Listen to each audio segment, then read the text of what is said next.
একটা কুল জমিতে এসেছি, সেখান থেকে কুল তুলেছি।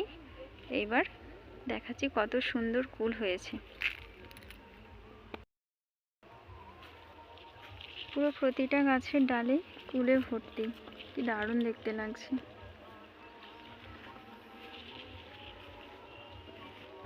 আমি এখান থেকে দেখিয়ে দেখিয়ে যাচ্ছি।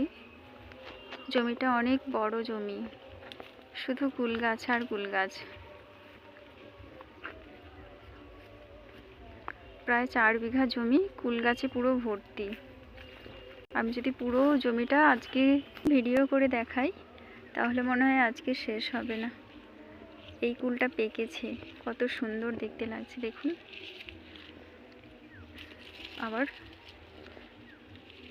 আবার কুলগুলো যদি কেউ তুলে নেয়, সেই জন্য জমির গায়ে পুরো এই যে জাল দিয়ে ঘিরে দিয়েছে। আমি তাও যতটা পারছি দেখাচ্ছি।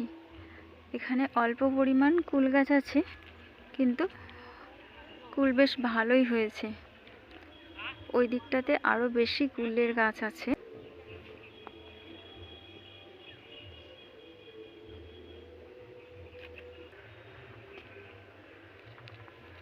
জমিটার একদিকটা থেকে ঘুরে এইবার অন্য দিকটা এসেছি। দেখুন পুরো কুল ভর্তি গাছে, একদম লাল লাল হয়ে গেছে পেকে।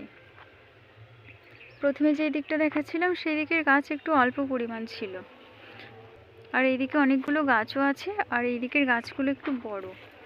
প্রথমের দিকের গাছগুলো একটু ছোট সাইজের ছিল। এত পরিমাণ কুল হয়েছে, পুরো প্রতিটা ডাল পুরো কুলে ভর্তি হয়ে একদম নিচু হয়ে মাটিতে ঠেকে গেছে। দেখে মনে হচ্ছে যেন কুল গাছগুলো লতানো কুল গাছ।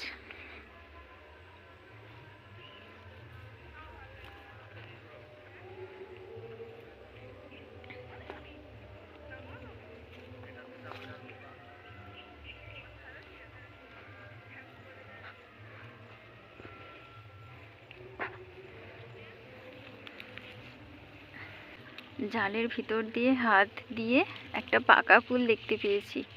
এই দেখুন, এই কুলটা পুরো পেকে গেছে, পেকে হলুদ হয়ে গেছে।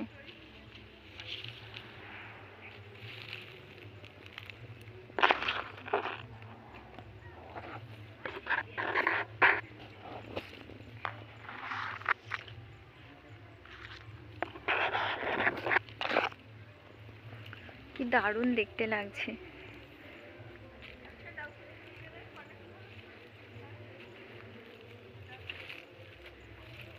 এইখানের কুল গাছটার কুলটা আবার অন্য টাইপের।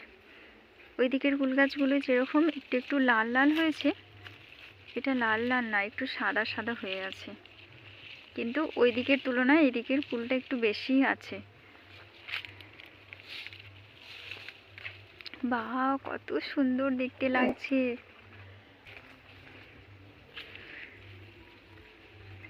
দেখে মনে হচ্ছে কুল না, আঙুর ঝুলছে কুল গাছেতে।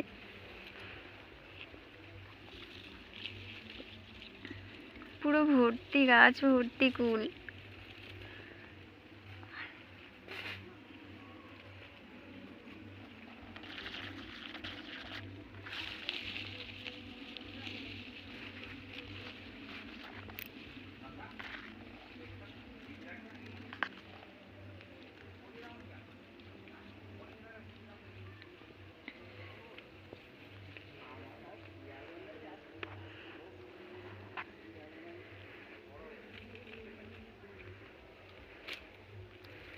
কুলের গাছগুলো দেখে যদি আপনাদের ভালো লাগে, একটা লাইক করে দেবেন অবশ্যই।